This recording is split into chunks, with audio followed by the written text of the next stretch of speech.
Fala, meus amores! Hoje a gente vai falar sobre as plantas. Eu dividi essa aula em duas partes, porque tem muita coisa para a gente comentar, tá? Então, nesse primeiro momento, a gente tem que lembrar o que são as plantas, qual a diferença de planta para alga, onde eu encontro essas plantas, como elas podem ser classificadas, quais os grupos, portanto, e como elas se reproduzem, tá? Vamos sempre focar, pessoal, em bater o olho para uma planta e saber dizer de que grupo ela é e por quê, e o que essa planta tem de importante para o ambiente, para a natureza, tá? Num primeiro momento, a gente tem que lembrar que esse reino, ele era chamado de metafita, pois essa terminologia fita significa plantas, tá? E meta é verdadeira, então verdadeiras plantas. As verdadeiras plantas se diferenciam das algas por quê? Porque tem tecidos verdadeiros, lembra? Primeira coisa já para a gente destacar aí, tá bom? Vamos lá, características gerais. Por que uma planta é uma planta e uma alga não é uma planta? Por quê? Todas as plantas, elas são eucariontes e multicelulares. Não existem plantas unicelulares. E as plantas diferenciam seus tecidos. Ou seja, a gente, quando olha para um corpinho de uma planta, a gente consegue identificar a parte que representa a raiz, a parte que representa caule, folha e assim sucessivamente. Nas algas, a gente tinha um corpo taloso, era um talo do início ao fim, assim como nos fungos, lembram? Então, nesses outros organismos que eram pluricelulares, a gente não identificava partes diferentes formando tecidos diferentes, ok? Outra coisa mega importante, parede celular de celulose, parede celular das células, portanto, né, parede celular das células, mas ela é constituída de polissacarídeo celulose, enquanto polissacarídeo energético, ou seja, a reserva de energia, é o amido. Então, essas duas características aqui, elas são fortemente pautadas quando a gente tem que diferenciar algas de plantas, tá bom? Outra coisa, todas as plantas, elas são autótrofas, as suas células possuem clorofilas que são adaptadas para realizar a fotossíntese. Então, a fonte de produção de glicose de uma planta é a fotossíntese, tá? E aí, a gente tem detalhes da fotossíntese na aula de bioenergia. Porém, vale a pena aqui lembrar rapidamente que para realizar a fotossíntese, na raiz das plantas é absorvido a água e os sais minerais. A partir da absorção atmosférica de gás carbônico, de raios ultravioletas, acontece então esse metabolismo e a transformação desses componentes inorgânicos em um componente orgânico que é a glicose. No final da fotossíntese, a planta vai conseguir então liberar oxigênio para o ambiente e a glicose que vai ficar circundando no seu organismo e vai entrar nas cadeias alimentares. Então, lembrem-se, meus amores, no ambiente terrestre, as plantas que começam a produção de glicose, por isso elas são produtoras e são base de cadeias alimentares terrestres, ok? Os habitats das plantas são variados. É um grupo que conquistou o ambiente terrestre e a gente vai ver as adaptações para isso. Por exemplo, quando a gente fala de plantas de manguezais, elas conseguem ter raízes que vão respirar para fora daquela água lamacenta, que são raízes conhecidas como pneumatóforas. Então, quando a gente para olhar para as plantas, a gente vê adaptações assim incríveis. E ao passo que a gente for discutindo, a gente vai relembrando de algumas coisas bem importantes para deixar destacado na aula de hoje, ok? Uma coisa bem interessante, gente, plantas carnívoras. Muita gente fala, nossa, ela é carnívora, então ela é heterotrófica. Não. A célula de uma planta é uma célula eucarionte vegetal. Então, sempre vai ter parede celular, vacúolo e também cloroplasto para fazer a fotossíntese. Mas por que, então, algumas plantas são carnívoras, como, por exemplo, essa da imagem? Normalmente, essas plantas carnívoras, elas vivem em ambientes onde o solo, ele é fraco, é um solo pobre. Então, por vezes, faltam nutrientes, ou às vezes falta até água nesse solo. Ou ainda, pode ser que essa planta esteja em um ambiente em que a quantidade de sol não é suficiente para ela realizar a fotossíntese 24 horas por dia, todos os dias da semana. Então, a carnivoria, nesse caso, ela é um suplemento, tá? Isso quer dizer que essas plantas realizam a fotossíntese, mas para complementar a sua alimentação, elas podem, então, digerir pequenos animais. Como que elas fazem essa digestão? Vejam que essa boquinha, né? Muita gente fala, nossa, tem dentes.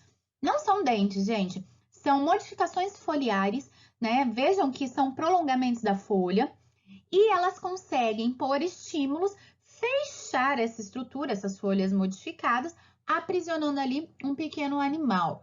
Elas produzem muco, então quando esse animal fica ali, ele gruda, literalmente. Ele encostou, grudou. Ela fecha e começa a liberar enzimas digestivas, vai fazendo a digestão, ou seja, dissolvendo esse animal e vai absorvendo os nutrientes desse pequeno animal, tá? Mas ela não deixa de ser autotrófica, ela não deixa de realizar fotossíntese. Então, ela complementa a sua alimentação com a carnivoria, beleza? Vamos lá! Essa parte aqui é bem importante, pois atualmente o reino plant, meus queridos, eles são divididos em 12 filos, tá? Estes 12 filos estão nessa tabelinha aqui, dá pra gente visualizar bem certinho. Eu coloquei para vocês já printarem depois, quem quiser imprimir, copiar no caderno e estudar. Porém, dos 12 filos que atualmente as plantas são divididas, não costumam cair todos os filos e a diferença entre eles no Enem e nos vestibulares. O que normalmente as provas cobram da gente? As características dos grupos genéricos. O que são os grupos genéricos? O agrupamento desses filos. Por exemplo, estes 3 primeiros filos aqui, por muito tempo, foi classificado como só um filo, que era o filo Bryophyta ou Bryophytas. Então, a gente vai ver representantes destes grupos, mas o que eu preciso saber destes 3 é essa característica genérica. Por que elas são conhecidas, embora estejam em filos diferentes, como briófitas? Da mesma forma que o segundo grupo, ele é conhecido genericamente como pteridófita. Porém, as pteridófitas foram subdivididas nesses 4 filos, tá? Então, a gente vai ver quais são as características desse grupo genérico que são as pteridófitas. Assim como nós temos o grupo das gimnospermas, tá aqui embaixo do videozinho, tá? Aqui, gimnospermas, também é subdividido em 4 filos, mas a gente vai ver o que é uma gimnosperma e o que esses 4 filos têm em comum, e as angiospermas também, tá? Portanto, atualmente, quantos filos existem de plantas? 12 filos. 3 primeiros filos são filos de grupos avasculares, a gente já vai entender o que é isso. Todos os outros são grupos de plantas vasculares, mas o que vai aparecer para a gente nas provas são as classificações referentes a essas categorias genéricas, como eu falei para vocês, tá? Então, vejam só, um exemplo de imagem que a gente tem que saber muito bem para realizar a prova. Inclusive, essa imagem, bem parecida com isso, já caiu no Enem, tá? Depois eu vou mostrar o exercício para vocês. Então, quando a gente olha para esse cladograma, a gente tem que compreender e saber colocar essas características que estão aí. Mesmo se o exercício não desse nada, só o desenho para a gente tem que saber o que cada um desses 4 grupos apresenta de diferente, tá? Qual a importância desse grupo e aonde eles vivem. Então, vamos analisar por partes aqui. Primeira coisa, todas as plantas, elas desenvolveram-se a partir de um ancestral em comum. Quem é esse ancestral em comum? Uma alga verde. Qual é a diferença das algas para as plantas? A multicelularidade, a formação de tecidos. A partir do momento que eu tenho um embrião multicelular, podia até complementar aqui a palavrinha multicelular. A partir do momento que eu tenho um embrião, quer dizer que eu tenho formação de tecidos. E isso já diferencia todas as plantas de algas, tá? Então, vejam que o surgimento de embrião faz com que surja o reino plant. E é por isso que esse reino, olha lá em cima, ele pode ser classificado como um reino das embriófitas, ou seja, o reino dos vegetais que produzem embrião. Outra característica que surge aqui são os órgãos reprodutores sexuais. Então, esses órgãos, eles são evidentes, tá? Eles se chamam arquegônios, no caso dos órgãos reprodutores femininos, e anterídeos, no caso dos órgãos reprodutores masculinos, tá? O que são os arquegônios? São as estruturas que vão produzir os óvulos, no caso a oosfera. Nas plantas o óvulo se chama oosfera. E os anterídeos produzirão os anterozoides, que é o gameta masculino. Então essas duas características, elas diferenciam já de cara o grupo das algas de todas as plantas. Aí surgem as briófitas, primeiro grupo de plantas mais simples, mais primitivo, com menos estruturas, literalmente, estruturas de adaptação ao ambiente, estruturas reprodutivas. É o grupo de planta representado por seres que chega a 5 centímetros. É bem pequenininho, bem simples a formação deste vegetal. E o que as briófitas não têm para elas serem tão simples? Aí a gente olha no cladograma.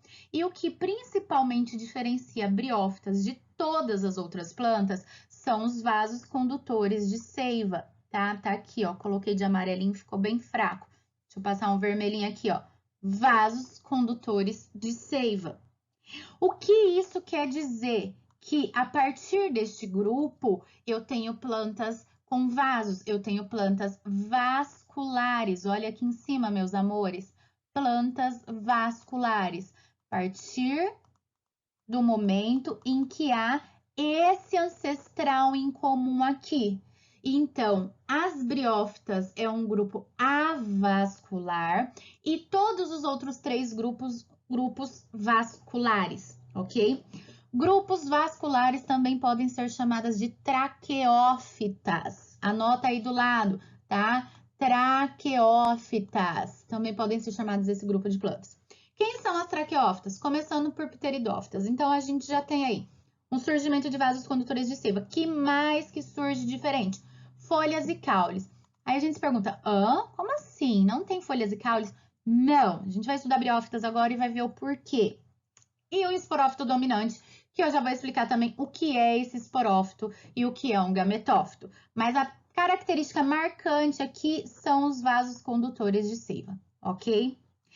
Depois surge um outro ancestral em comum, novas características, então, foram aparecendo ao longo dos anos de evolução e surge o grupo das plantas com sementes. Vejam só que a partir de gimnosperma, todas elas possuem sementes.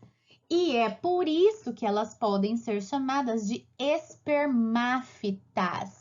Porque a palavra esperma vem de embrião, que vem, no caso das plantas, de semente. O que é uma semente? É um embrião da planta. E o que é um embrião? É um esperma. Então, todas as plantas que terminam com espermas têm sementes. Gimnospermas e angioespermas.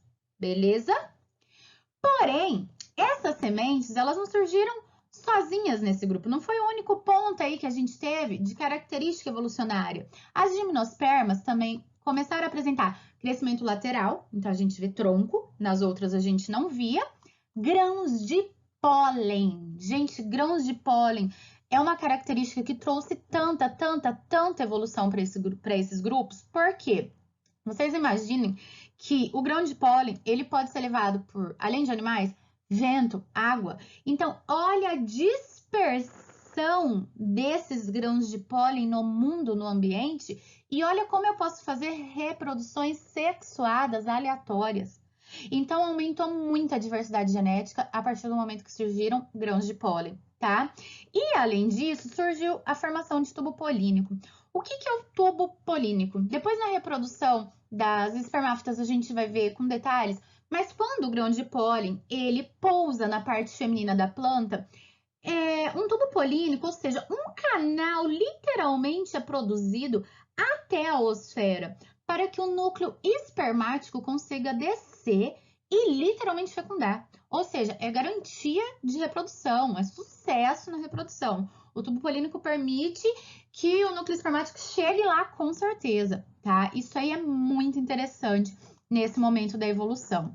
Bom, outra coisa que a gente pode agora e deve destacar, o último ancestral em comum que surge, trazendo para nós o grupo das angiospermas. O que esse ancestral em comum trouxe para as angiospermas que os outros não têm? O surgimento de flores e frutos. Então, todas as plantas que a gente olhar na face da terra e tiver flor ou fruto, é uma angiosperma.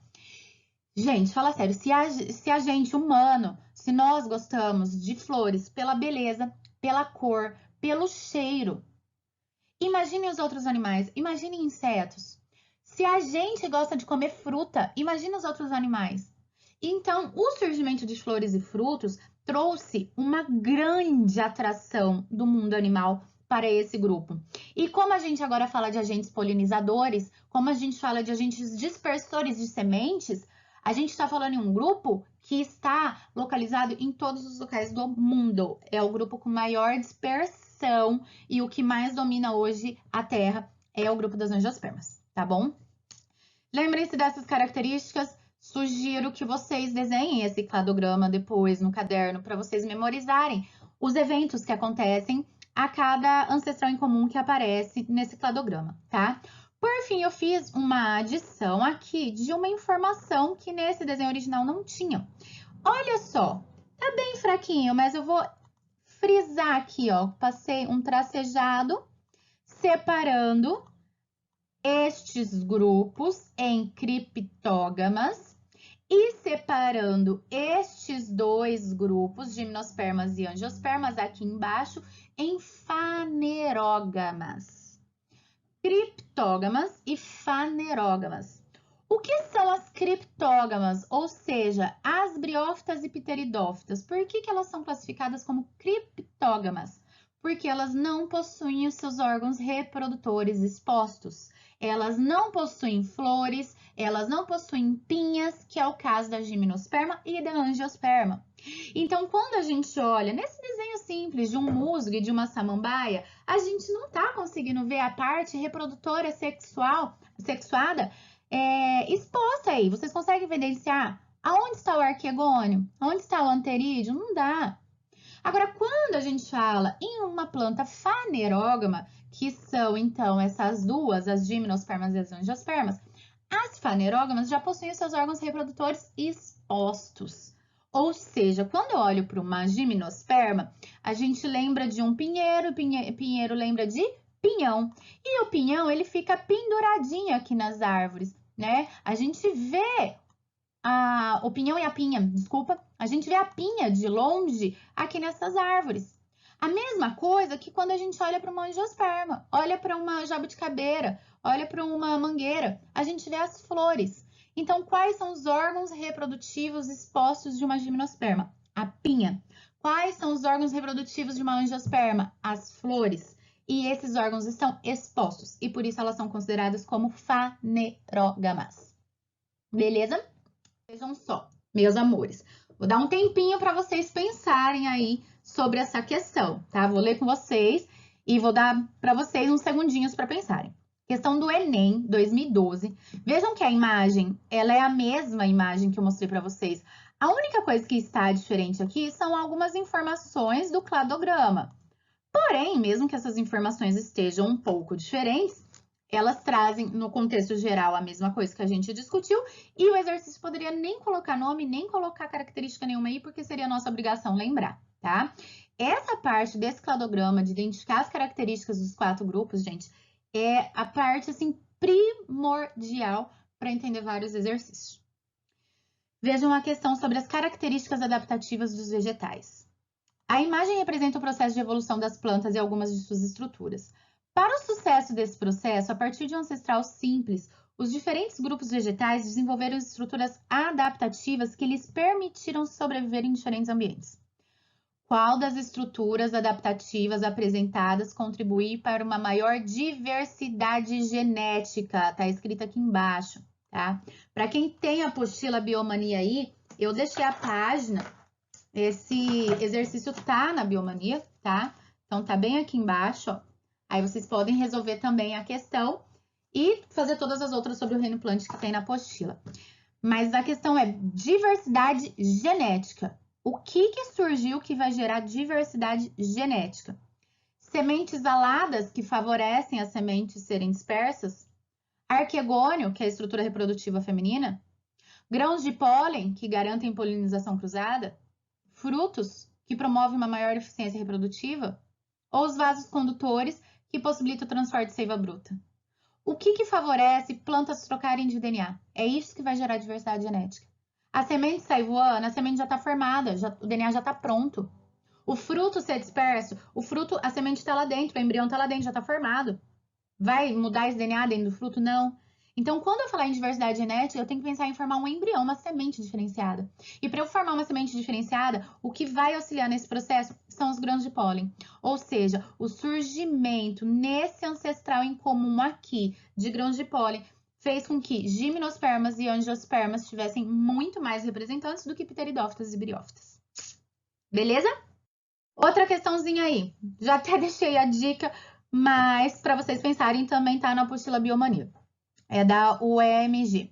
Na história biológica das plantas, muitos eventos ocorreram durante a seleção para a vida no ambiente terrestre. Sobre a história, é correto afirmar que o desenvolvimento de vasos condutores de seivas é característica de pteridófitas. Surge vasos condutores de seivas em pteridófitas, gente? Sim, né? Ai, tô em dúvida. Volta o slide lá, volta então no cladograma. Mas sim. As primeiras fanerógamas eram dotadas de frutos? Quem que foi as primeiras fanerógamas? Gimnospermas. A ordem a gente não pode confundir, não pode trocar. Então, as gimnospermas, elas têm frutos? Não, elas têm sementes, mas não têm frutos. Tá errada. C. As gimnospermas foram selecionadas para a diversidade de agentes polinizadores. Aí eu coloquei essas duas imagens aqui justamente para vocês interpretarem, meus amores. Olha uma pinha. Uma pinha. Aí aqui eu tirei um print do Google mesmo. Coloquei lá flores de angiospermas. Olha isso. Cores, cheiros. O que vocês acham que vai trazer a atração, fazer a atração de agentes polinizadores? Uma pinha seca, sem cheiro, ou flores? Entende? Então, as angiospermas foram selecionadas para a diversidade de agentes polinizadores. E por isso que essa está errada. E a letra D fala que as angiospermas constituem as primeiras espermáfitas. Espermáfitas, gimnospermas foram as primeiras, angiospermas surgiram depois. Resposta certa, letra A. Tá bom? Anota aí, refaz esse exercício depois.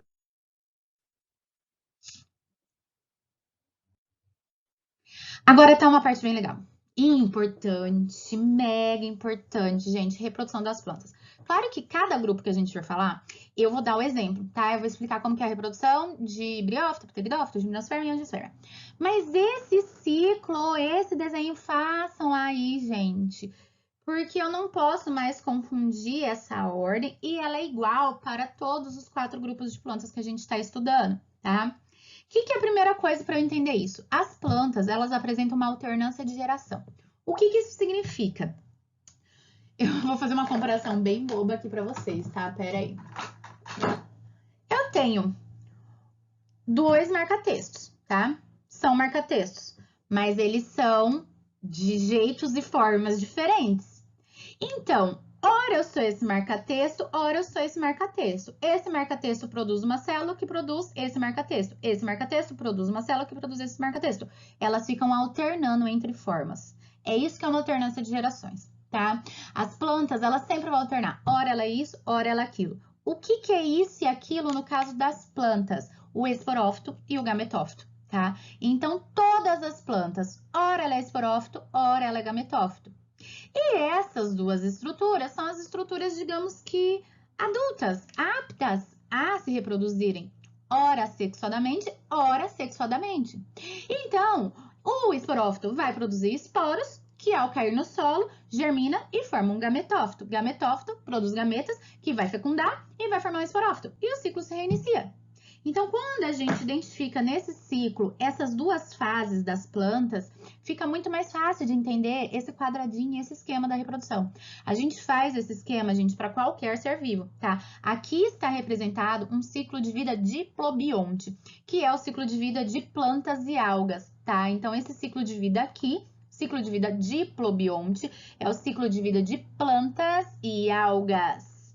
O que significa que plantas e algas, diplo, vida dupla, ora é um esporófito, ora é um gametófito. Esporófito produz esporos. Vamos lá no desenho agora junto comigo. Esporófito, setinha produz esporos. Esporos caem no solo, começa a germinar e cresce um gametófito. Gametófito produz gametas. Gametas se ajuntam, a função de gameta é fecundar e formar um embrião. Gametas fecundam e formam um embrião, um zigoto. Esse babyzinho vai crescer e quem é esse babyzinho? Um esporófito. E o ciclo se reinicia.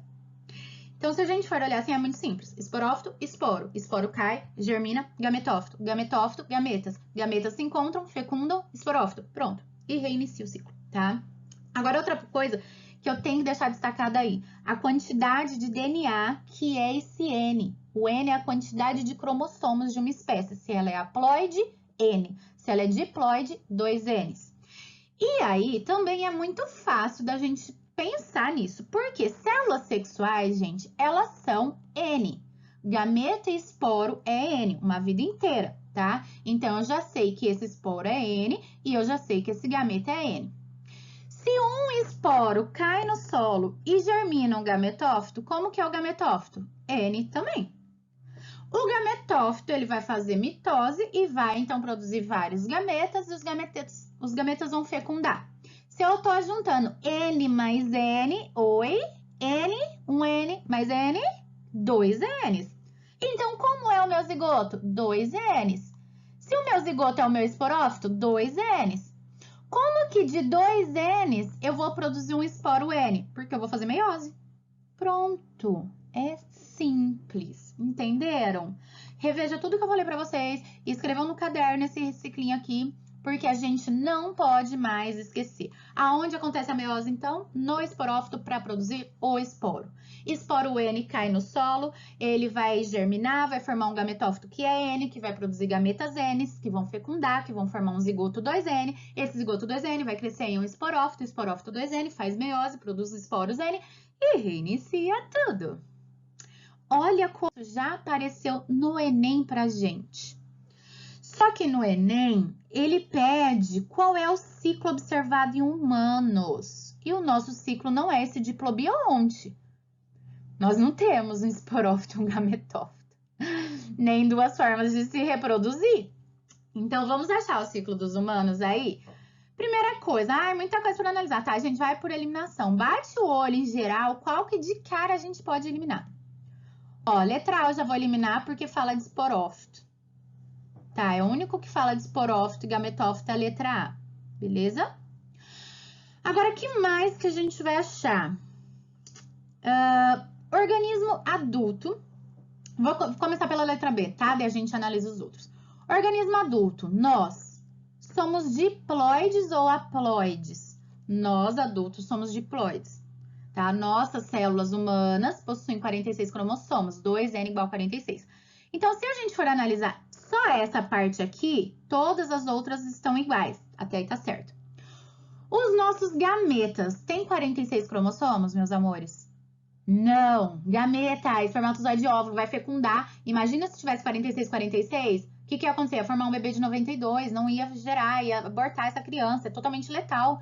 Então, para formar um gameta N, qual o processo de divisão que a gente tem que fazer? Uma mitose ou uma meiose? Entenderam? Uma meiose para dividir ao meio. Portanto, eu já vou eliminar essa que fala de mitose e já vou eliminar essa que também fala de mitose. Entre a C e a D, vamos continuar analisando. Vou pela C. Gametas fecundam, formam um zigoto 2N ou gametas fecundam e formam um zigoto N? Chegamos na resposta, né? Incrível, perfeita essa questão. Então, vejam que esse ciclo é do humano, mas ele é igualzinho o esquema que a gente fez para as plantas e pode aparecer um ciclo desse para fungos e a gente tem que saber interpretar e chegar na resposta certa, beleza? Olha que lindo! Olha as briófitas, gente. Agora eu vou falar um pouquinho das briófitas e depois das pteridófitas para vocês nesse primeiro momento, tá? Briófitas, um termo genérico para um grupo que é um grupo de musgos, tá? A palavra brion significa musgos. Então, as briófitas, os musgos, são plantas avasculares. É o único grupo de plantas sem vasos condutores de seiva. Nós temos 3 representantes. Os musgos, que são bem comuns, como nessa primeira foto aqui, eles crescem sobre rochas, sobre pedra em volta de piscina, rio, lago, lagoa. Por quê? Eles são totalmente dependentes da água. Então, a gente não vai ver musgos, hepáticas e antóceros em ambientes muito secos. Pode até ver, mas eles estarão secos também. Para a gente ver verdinho, assim, lindo desse jeito, é só quando tiver com muita umidade, tá? Quando a gente aproxima essa foto, a gente visualiza essa belezura aqui da foto ao lado. A gente consegue ver, então, essas estruturinhas que são os esporófitos, já já a gente vai diferenciar. Aqui embaixo a gente tem exemplos de hepáticas e... Não, desculpa, aqui embaixo exemplos de antóceros e aqui do lado exemplo de hepáticas, tá? Então, assim, vejam que é um grupo simples. Quando você olha, dá essa sensação que é um grupo mais molinho, mais sensível. Não é um grupo que resiste a altas temperaturas e a baixa umidade. Como eu falei para vocês, sempre em beira de água, tá? Isso tudo porque elas precisam de água para se reproduzir. Olha essa imagem que a gente tirou na escola, né, em um período de chuva. Olha como fica a calçada da escola. Muita gente chama de lodo. Gente, não confundam, tá? Isso é musgo, é briófita. E ela fica assim porque acabou de chover. Então, em vários dias de chuvas consecutivos, a gente tem várias calçadas pela cidade, troncos de árvores, postes que desenvolvem esses musgos, tá? Quando a gente olha de longe, ai, nem dá moral, acho que nem é nada, né? Mas olha só essa foto aproximada. Agora eu vou aproximar. Olha isso, gente, que é muito, muito, muito lindo. É muito lindo. Então, assim, olha de longe, olha de perto. São plantas, com toda certeza. Eu tô vendo folhinhazinhas. Só que tem uma diferença para essa planta não crescer tanto. Por que ela só fica desse tamanho? Ai, gente, tive que gravar porque eu não tô aguentando. Olha isso aqui. Olha essas briófitas com esporófito, que coisa mais linda! Um musgo que está em fase de reprodução assexuada. Então, essas cápsulas ali em cima indicam seu esporófito, que logo vai liberar mais esporos, que vai cair no solo, germinar, formando novos gametófitos. Gente, não tô dando conta, não tô sabendo lidar. Olha como que tá lindo isso aqui. Vocês viram, gente, que coisa mais linda da vida, né? São, então, esses musgos, essas briófitas. Esse vídeo eu fiz no vasinho de orquídea aqui de casa. E uma coisa que é muito interessante, eu deixei destacado nesse slide para vocês. As briófitas, elas são pioneiras em processos de colonização. O que isso quer acontecer? Uma fazenda pegou fogo, queimou, destruiu tudo. Qual é a primeira planta que vai colonizar essa fazenda? Uma briófita. Uma cidade lá em uma ilha do Havaí acabou de ser destruída por causa do vulcão. Quem que vai colonizar primeiro essa área? Uma briófita. E aí as briófitas atraem pequenos insetos que começam a dispersar os seus esporos, que começam a trazer esporos de fungos, de pteridófitos, e esse ambiente vai sendo recolonizado aos poucos. Então, essa informação é muito importante, tá? Musgos, juntamente com os líquens, que são associações entre algas e fungos ou algas e bactérias, são os primeiros colonizadores de qualquer ambiente na sucessão ecológica. Agora vejam, por ela ser avascular, ela não vai ter a distribuição de água e de nutrientes tão efetiva e por essa razão o seu organismo não consegue desenvolver caule, folha e raiz verdadeiros. A gente chama de rizoide, cauloide e filoide. Então, isso é uma característica bem interessante. Outra coisa, gente, se não tem ainda vasos condutores de seiva, embora eu até coloquei aqui, muitos musgos possuem tecidos transportadores de seiva. Mas esses tecidos são células transportando, não são ainda vasos propriamente ditos. Como que acontece a passagem de água e de nutrientes nesse grupo? Vejam que quando uma célula lá embaixo absorve água, ao passo que ela estiver super túrgida, ela vai passar água para a célula de cima.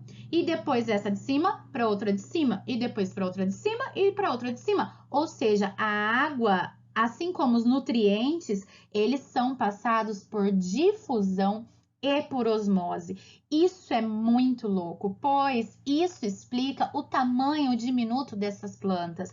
Como que elas teriam, gente, que seja 30 centímetros? Vocês imaginem, por difusão e osmose, passar um por um, uma célula por célula? Não dá, até chegar lá na ponta, até chegar lá embaixo, já teria morrido, tá? Então, tá aí a razão dessas plantas serem sempre pequenas, pois elas são avasculares e o transporte é por difusão. Agora, uma coisa muito interessante. Naquelas imagens no vídeo que a gente viu das briófitas, né? A parte verdinha é a parte que sempre tá ali. Como essa parte verdinha é a parte que sempre tá ali, é a parte que eu chamo de permanente. E nas briófitas, essa parte verdinha corresponde ao gametófito. Então, é por isso que eu falo que o gametófito ele é duradouro, o gametófito é permanente, pois o que fica sempre ali resistente em uma briófita é o gametófito, essa parte verdinha que a gente visualiza.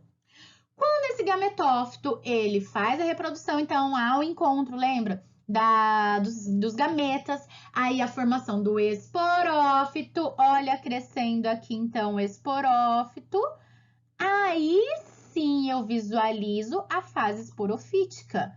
Só que essa fase esporofítica nas briófitas, ela é passageira.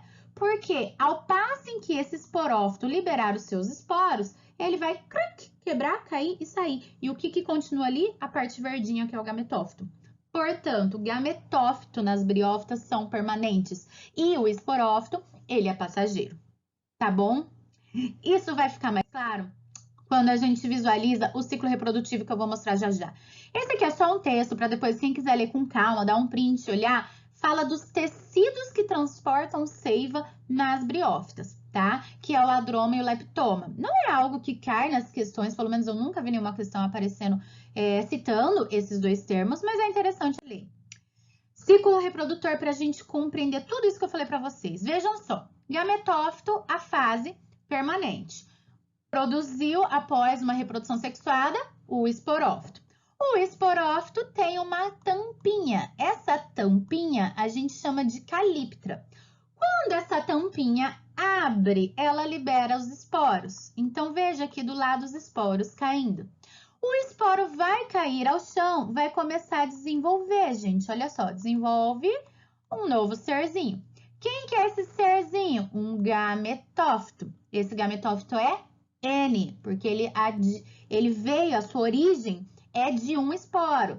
Então, um esporo N cai no solo, desenvolve um gametófito. Esse gametófito, gente, que eu acabei de passar o marca-texto em cima, ele tem um nome, ele se chama protonema. Então, esse gametófito jovem, recém-formado, é um protonema, ok? Esse protonema, ele vai crescer e vai desenvolver-se, então, e diferenciar-se em musgo macho ou musgo fêmea. O musgo macho vai ter no seu interior anterídeos, que formam anterozoides. Anterozoides são gametas masculinos flagelados. Então, imagina aqui o musgo macho com anterozoides lá dentro do anterídeo.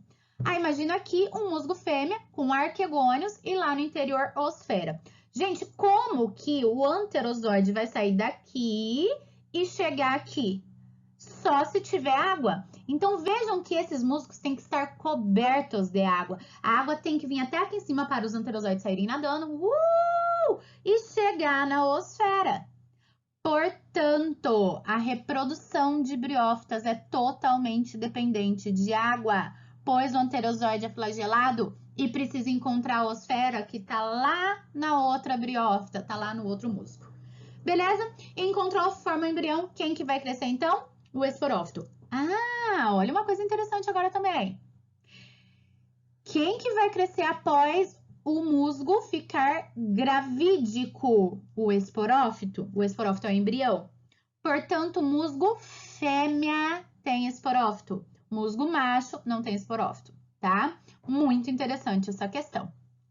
E é isso que temos para destacar sobre as briófitas. Agora, vamos ver o que a gente tem que saber sobre as pteridófitas.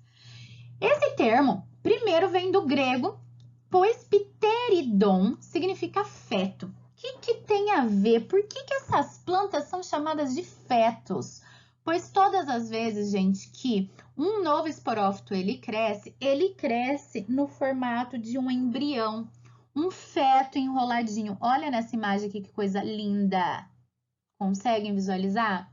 E é daí que surge o nome pteridófita. Portanto, pteridófitas são plantas que crescem em formato de feto na sua fase esporofítica. São plantas vasculares, as primeiras a terem vasos condutores de seiva, porém elas ainda não têm sementes, então são plantas vasculares sem sementes. Representantes clássicos, samambaias, avencas e cavalinhas.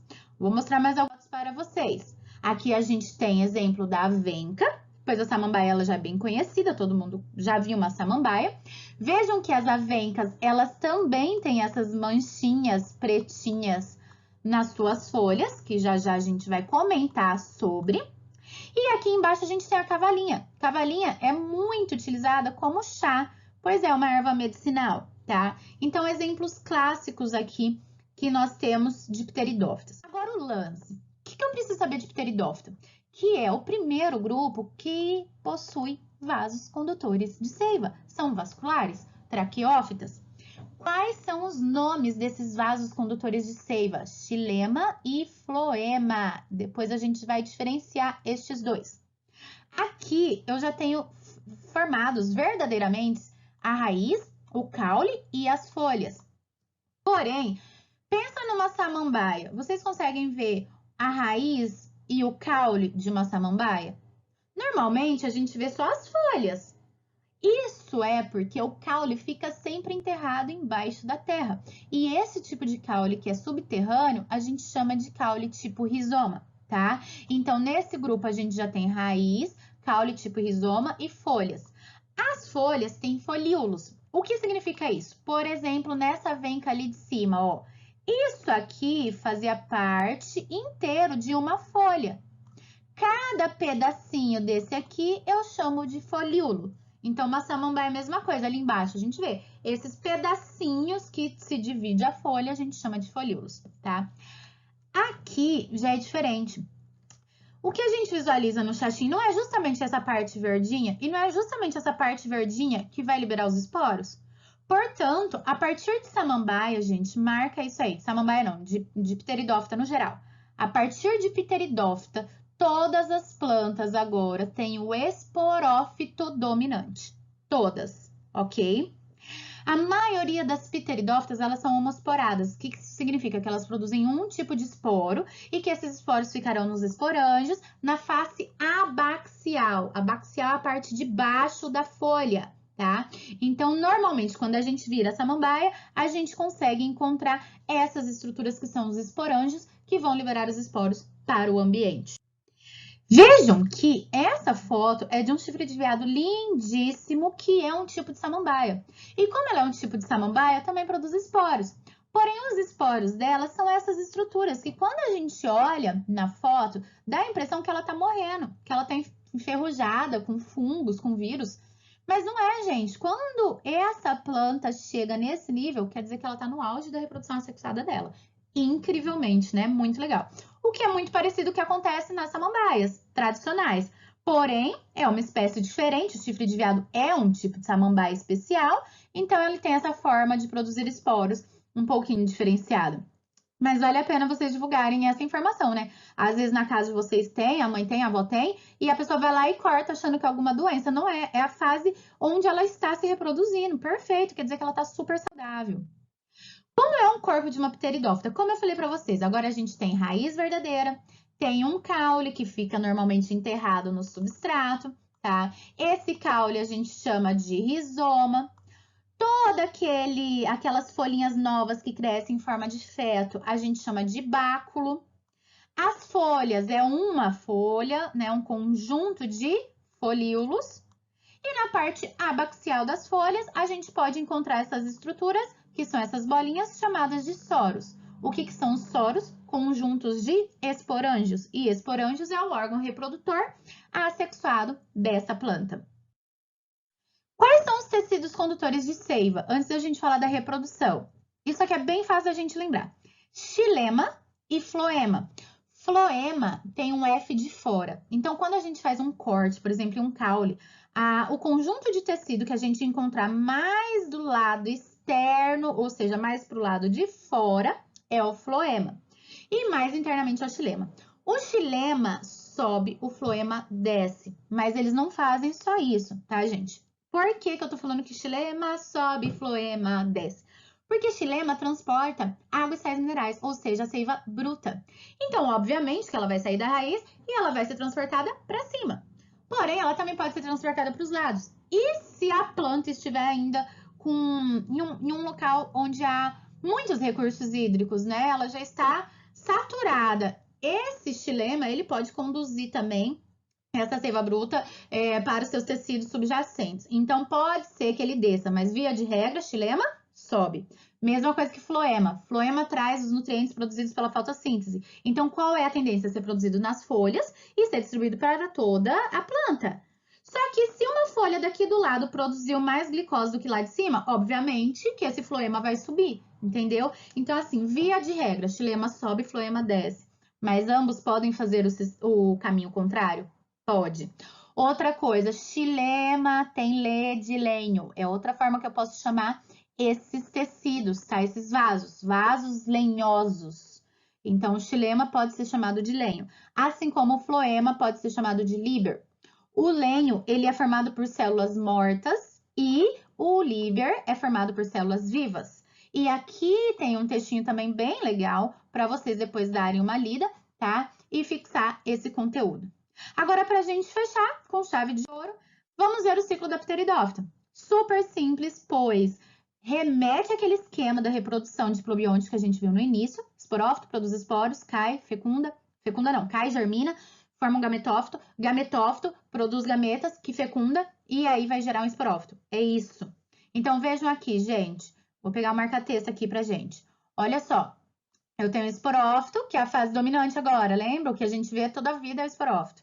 Esporófito tem lá nas suas folhas os esporângios, os soros, que são estruturas cheias de esporângios. Os esporângios liberarão esporos. Os esporos vão cair no solo, vai germinar, vai formar um gametófito. Esse gametófito aqui tem um nome.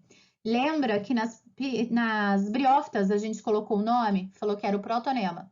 Nas pteridófitas ele se chama protalo. Protalo. Tô destacando aqui, mas vou apagar para não ficar ruim de enxergar, tá vendo? Vou apagar aqui de novo. Tá? Então, aqui nós temos um gametófito jovem chamado de protalo. O gametófito produz gametas. Só que aqui nesse caso, no mesmo gametófito, e ele tem esse formatinho de coração mesmo, gente, é super fofo. Só que tá dentro do xaxim, dentro da terra, a gente normalmente não vê.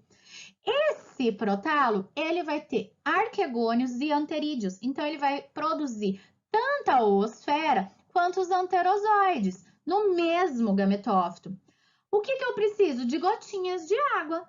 Para quê? Para propiciar que esse anterozoide consiga nadar até a oosfera, entendeu? Então, vejam que a reprodução sexuada aqui ainda é dependente de água, mas não tanto quanto nas briófitas.